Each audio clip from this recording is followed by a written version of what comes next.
Welcome back to Sports Mecca, everyone. My name is Jacob Bauder. I'm here today with Jake Harrod. Yes, sir. And we have some great news to tell you guys right off the bat because it was an excellent weekend at Lindsey Nelson Stadium for the Volunteers. They played Texas A&M, number 14th ranked team in the country in college baseball, and the Vols walked away with a 2-1 series lead. Win. Yeah, let's jump into this right here. Brody Leffridge getting things started with a home run early in the game.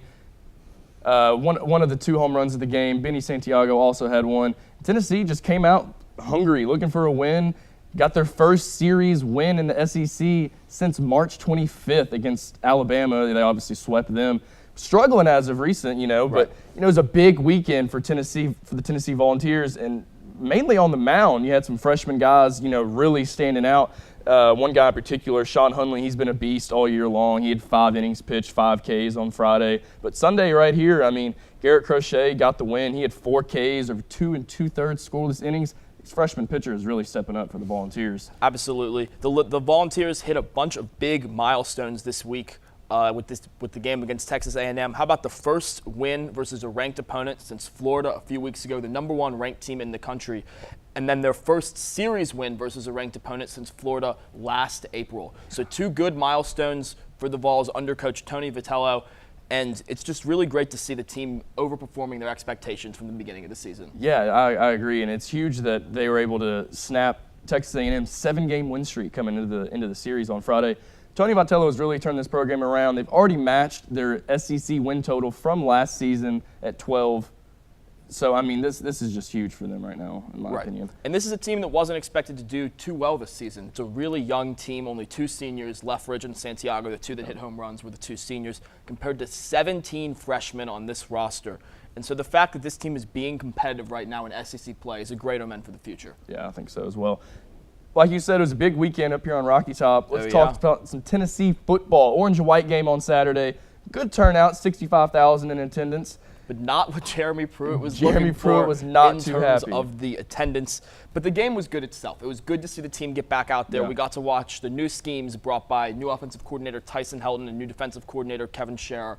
And just getting to see those 3 new faces, Helton, Scherer, and Pruitt on the sideline, it was a great day for Vols fans. For sure. And Jarrett Garantano shining, really shining right here. You see this pass to Marquez Callaway, just snagging on the guy right here. Callaway, he's going to be a beast for the Vols this fall. But Garantano, 226 yards, 15 of 27 passing, 2 TDs. Does that speak more to you about his growth, or does that kind of, the defense doesn't look so good? I think we should talk about his growth because I think he made some serious strides this offseason. Before this game, a lot of people were talking about how improved his mechanics were. And that's something that he really showed off during the orange and white game. He looked very good on his throws, as here we see the touchdown run by Tim Jordan. But Garantano looked fantastic for the entire game. Yeah. He definitely showed that he's right in that quarterback competition with Keller Christ once Christ comes in over the summer. And so I thought it was a great day from Garantano. And a great day from his receivers, too. Yeah. His receivers looked very good. Obviously, no Jawan Jennings, who's out with a knee injury right now. But like you said, Marquez Callaway looked good. Josh Palmer, a name a lot of Vols fans might not know, as you see him make a catch right there. But Palmer impressed all game. He was open a lot over the middle. And looks like he's going to be a big target for Garantano this season. Yeah, Garantano definitely had, the receivers showed up. And that was something that he kind of struggled with last year. He didn't have all the help in the world. Like you said, Palmer had 77 yards on 3 catches. Eli Wolf won the most improved player of the spring this year.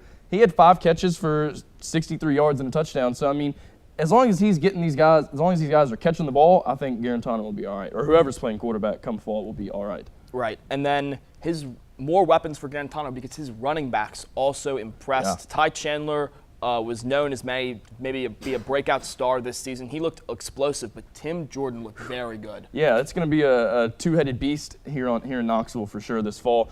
Tim Jordan, he had 5 for 50 yards and a touchdown in the first half. That's really showing out. Now, there are some good things to look at, for sure, but Coach Pruitt graded the scrimmage as a D. Pruitt was not impressed. He was not too happy, and he was not too happy with the fans either. Let's look at this clip right here. Then I saw a couple of guys out there today just flat out quit. You call it what you want to. I'm going to say they quit because that's what I saw. But is one team that much better than the other one? I don't think so. I've watched them practice for 14 days. Is one team that much worse than the other one? Nope. But there was some guys that went out there and competed and tried to do the best of their abilities, and we'll have 14 new guys here and maybe more. So some of these guys that don't want to do it and don't want to do it right all the time, then they'll just be watching. It's easy to stand out there and with your chest stuck out and, you know, pretend you're somebody that you're not. To me, and it's kind of like our football team for the fans. You know, the ones that were here, I'm proud they were here. They're fired up. They're ready to get going. Okay, and then there were some people that wasn't here that had legitimate reasons they couldn't be here. All right, and then there were some people that wasn't here that why wasn't they here? It's kind of like our football team. So I think we all need to look in the mirror and see who we want to be. Coach Pruitt, speaking some facts after that game right there in that press conference. You know, I like what he said about the fans. You know, I like how he compared them to the team. I mean, there were definitely some guys who just flat out quit, in his words. And, you know, there were fans who just didn't show up. I mean, you know, you had obligations, whatever, but it was a great day to be at the ballpark. Why not show up and support your team as they're trying to right the ship and get things back, get Tennessee football back on the map? Right. It's a bold move to come out in one of your first press conferences as head coach and immediately insult the fan base. But if anyone can pull it off, it's going to be Jeremy Pruitt. I love the hard-nosed attitude he's bringing to this football team. He's taken away the music at practices because he wants people to focus on the football, and we saw that with his press conference after the Orange and White game. Yeah, this is a no-nonsense coaching staff, and I think it's perfect for Tennessee. I think it's perfect for this environment. I mean, expectations are so high every single year. It's ridiculous, honestly. But you know, I really like how they're no nonsense, and they're going to game plan around their players rather than their scheme. You know, they'll change the scheme for the strengths and weaknesses of their team. Right. Now, like we said, Pruitt gave them a D for the performance. Do you think he will get the most out of his team this fall? I think he's going to do a better job than about anyone else could in getting the most out of this football team. Because this is a team that we should remember is coming off of a really bad year. Honestly, it's been described by many as one of the worst years in Tennessee football history, and you can see why. No SEC wins is just abysmal for a program that's expected to do well every single year.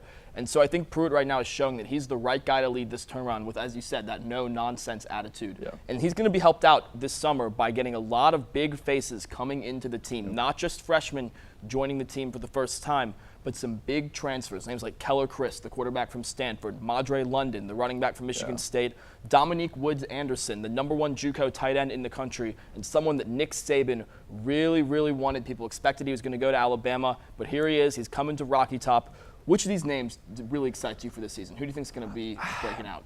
Probably Keller Christ. I mean, I'm really excited to see how the quarterback competition is going to be because, you know, his mindset, he's coming in wanting to play. It's the only reason he came to Tennessee. You know, he saw the opening spot, well, the battle at least that he'd have. And, you know, Garantano showed out. He showed out on Saturday and, you know, proved that you got to consider him to be the starter. So it's not going to be given to either one of them. I'm really excited to see that quarterback competition as well as Madre London. I mean, big back. It's what this play style, offensive style needs. You know, I think that those guys will both be huge benefactors for this team. How about you? Right. Tyson Helton, like you said about London, he's a big back, and that's something that Tyson Helton is interested in because Helton, over the last few years at USC and Western Kentucky, he's been known for these crazy passing offenses, whereas teams have finished in the top 25 in passing offense 4 years in a row. But he's coming to Tennessee this year, and he's interested in making it more of a pro-style offense than some of his previous offenses have been. And I think having a big back like Madre London or like Tim Jordan is going to be really big for him to help establish some sort of thunder and lightning with Ty Chandler and whoever comes out on top. And then I'm also really excited for Wood Anderson. That is a big target for Garantano or Chris to throw to. And we were talking about the receiving core earlier. Having a really good tight end, one of the best in the country. He was a 4-star recruit. That is a huge addition. Both him and Eli Wolf, it's going to be a great battle to see who comes out as the team's starting tight end next year. Yeah, I'm excited to see the production that the tight ends are going to have. And one more thing I'm really excited about is just to see what kind of improvements that Jeremy Pruitt, you know, what he gets out of this defense. They struggled. Right. They struggled. But I think, you know, getting Darren Kirkland back and getting Batuli back, I think that's going to be huge. I mean, guys like Cortez Sapp, he had a big game. He had 11 tackles, led both sides of the orange and the white teams in tackles. And Nigel Warrior, sure he plays DB, but man, he is not afraid to lower that shoulder and get in on some tackles. He had 7 solo on the day. And that's what you want from your strong safety. For sure, and I think it's going to be.